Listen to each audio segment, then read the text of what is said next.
राजवीर चाहूनी आद्यार पूर्व कथा सबू मन पड़ जाऊ आ से पुणी थे अंश पाख चली जाऊ किंतु आद्या सांग मैंने एपटे सौभाग्यटू एमती कथा शुणी मल्लिका सांगे सांगे टंका बॉक्स धरी से होटेल को चली जाए आ बॉक्स को से मैनेजर आगे खोलीदेवे पुणी से लोक कह एसबू कौन मैडम तापर मल्लिका कह यही सबू तुमर ता बदल तुम बास मो गोटे काम कर पुणी से लोक कह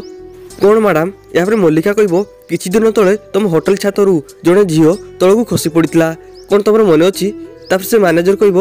हाँ से नदी में खसी पड़ते बहुत खोजला पर भी से मिलने पुणी मल्लिका कहे से दिन सब सीसीटीवी फुटेज को यही मुहूर्त में डिलीट कर दियो जदि पुलिस कि आउ कि एठिक आसी से झील विषय किसी प्रश्न पचारती आउ ए केस विषय छानबीन करने चाहती ताहले तुम तांकू सीधा मना करदेव कहब मु ए विषय किसी जानी सीसीटीवी फुटेज मागिले कहब मु बैकअप रखेनी बुझीगला तापर से मैनेजर कहब आपण चिंता करतुनि मैडम फुटेज तो दूरर कथा आज परठू ए होटेल कि आखपाखर कौन भी एरिया रे सीसीटीवी फुटेज देखा मिलनी आ सेपटे दिव्या कहे सौभाग्य तुम से